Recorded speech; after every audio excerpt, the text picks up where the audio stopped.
Sunrisers Hyderabad की धमाकेदार जीत के बाद बदल गया पॉइंट्स टेबल का पूरा हाल। आरसीबी, दिल्ली समेत 4 टीमों को हुआ बड़ा नुकसान, तो वहीं 2 टीमें हुई इस टूर्नामेंट से बाहर। तो बताएंगे आपको कि सनराइजर्स हैदराबाद की जीत के बाद क्या कुछ इस पॉइंट्स टेबल में घटा है, कौन सी टीमें यहाँ से प्लेऑफ के लिए क्वालिफाई कर सकती हैं, किस टीम के कितने कितने चांसेस हैं और क्या आपकी टीम भी क्वालिफाई कर सकती है, ये सब कुछ हम आपको इस वीडियो में बताने वाले हैं। इससे पहले अगर आप भी चाहते हैं कि आईपीएल 2024 में आपकी टीम प्लेऑफ के लिए क्वालिफाई करे तो इस वीडियो को एक लाइक जरूर करना और अपनी फेवरेट टीम का नाम कमेंट बॉक्स में लिखना बिल्कुल मत भूलना।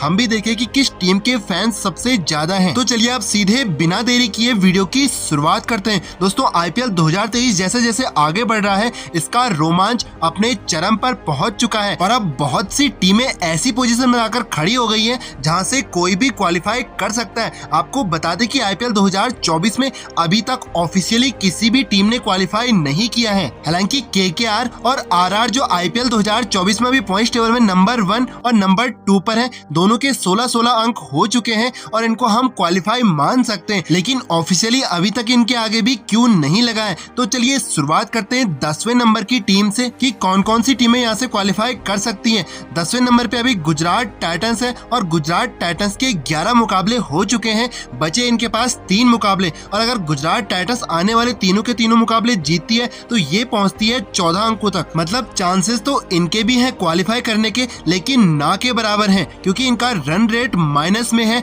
और ऊपर से इनके आने वाले तीनों मुकाबले Sunrisers Hyderabad, Chennai super Kings और केकेआर जैसी बड़ी टीमों के साथ हैं। तो आप ये मान के चलिए कि गुजरात टाइटंस तो यहाँ से क्वालिफाई नहीं करने वाली। 9वें नंबर पे इस समय मुंबई इंडियन है और मुंबई इंडियन के 12 मैचों में केवल 8 अंक हैं और अभी 2 मुकाबले मुंबई इंडियन के और बचते हैं। अगर दोनों के दोनों मुकाबले मुंबई जीतती भी है तब भी मुंबई इंडियन 14 अंकों तक नहीं पहुंच सकती, सिर्फ 12 ही अंकों तक ये पहुंच सकते हैं और 12 अंकों में ये क्वालिफाई किसी भी हाल में नहीं करने वाले। तो मुंबई इंडियन के आगे तो ई लग चुका है और मुंबई इंडियन 2024 से एलिमिनेट होने वाली पहली टीम बन चुकी है। अब बात करें इस पॉइंट्स टेबल में 8वें नंबर की टीम पंजाब किंग्स की। पंजाब किंग्स के अभी 11 मुकाबले हुए हैं और 11 मुकाबलों में ये 8 अंकों के साथ अभी 8वें नंबर पर हैं। पंजाब किंग्स के बाकी बचते हैं 3 मुकाबले और अगर तीनों के तीनों मुकाबले पंजाब यहाँ से जीत जाती है तो ये भी 14 अंकों तक पहुंच जाते हैं। लेकिन इनके लिए भी इतना आसान नहीं होने वाला क्योंकि इनके आने वाले 3 मुकाबले रॉयल चैलेंजर्स बैंगलोर,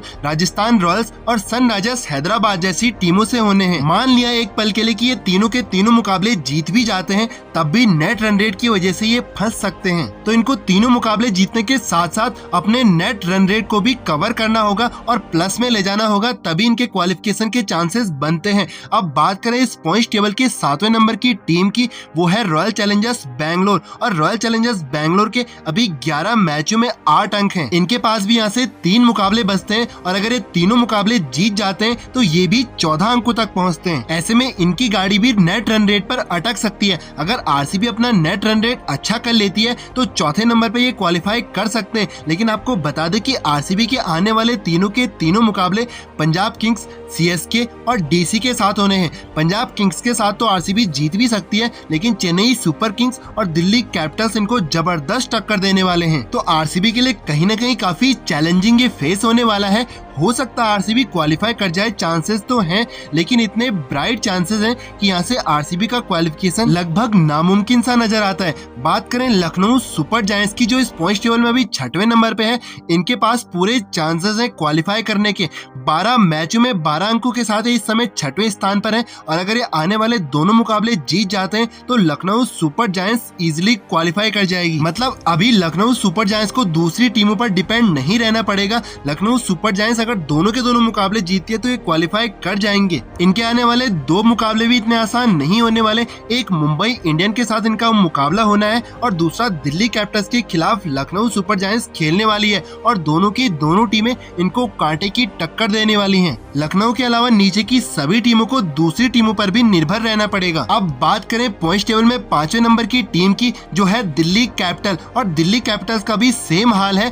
12 मैचों में ये 12 पॉइंट के साथ अभी 5वें नंबर पे हैं और आने वाले 2 मुकाबले अगर ये जीत जाते हैं तो ये भी क्वालिफाई कर सकते हैं, क्योंकि 16 अंकों के साथ कोई भी टीम बाहर नहीं हो सकती। इसलिए दिल्ली कैपिटल्स को आने वाले दोनों के दोनों मुकाबले जीतने होंगे, तभी ये क्वालिफाई कर सकते हैं। और इनके आने वाले 2 मुकाबले लखनऊ सुपर जायंट्स और रॉयल चैलेंजर्स बैंगलोर के साथ होने हैं। परसों दिल्ली कैपिटल्स और लखनऊ सुपर जायंट्स के बीच होने वाले मुकाबले में ये डिसाइड हो जाएगा कि इन दोनों में से कौन सी टीम आगे जाएगी और कौन सी टीम इस टूर्नामेंट से बाहर हो जाएगी। अब बात करें इस पॉइंट्स टेबल की टॉप 4 टीमों की, तो चौथे नंबर पे इस समय चेन्नई सुपर किंग्स है और चेन्नई सुपर किंग्स के 11 मैचों में 12 पॉइंट हैं। और अगर यहाँ से चेन्नई सुपर किंग्स को प्लेऑफ के लिए क्वालिफाई करना है तो उनको 3 में से मात्र 2 ही मैचेस जीतने पड़ेंगे। अगर 2 मैचेस वो जीत जाते हैं तो फिर Chennai super Kings easily qualify कर सकती है। और अगर ये यहाँ से तीनों के तीनों मुकाबले जीत जाते हैं तो फिर चेन्नई सुपर किंग्स के टॉप 2 में खत्म करने के चांसेस ज्यादा बढ़ जाएंगे। लेकिन चेन्नई सुपर किंग्स के लिए ये राह इतनी भी आसान नहीं होने वाली।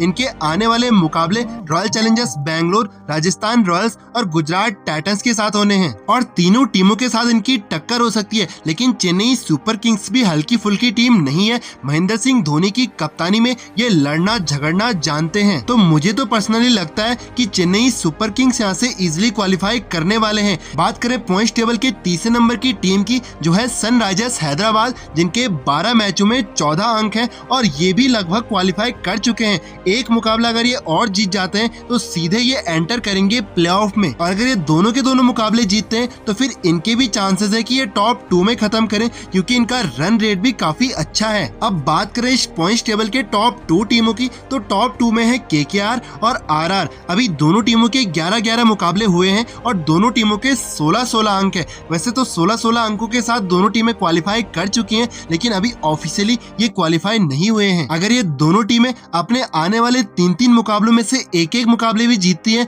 तो फिर ये इजिली टॉप 2 में खत्म कर सकते हैं। और टॉप 2 में रहने का फायदा आप सबको पता ही है कि आपको फाइनल में जाने के 2 चांस मिलते हैं। तो दोस्तों ये था पॉइंट्स टेबल का पूरा हाल जो मैंने आपको समझा दिया। आपको क्या लगता है यहाँ से कौन सी 4 टीमें क्वालिफाई कर रही है? आप हमें कमेंट करके जरूर बताना। साथ ही हमारे चैनल को सब्सक्राइब करके हमें भी सपोर्ट करना। बाकी हम आपको अगली वीडियो में फिर मिलेंगे।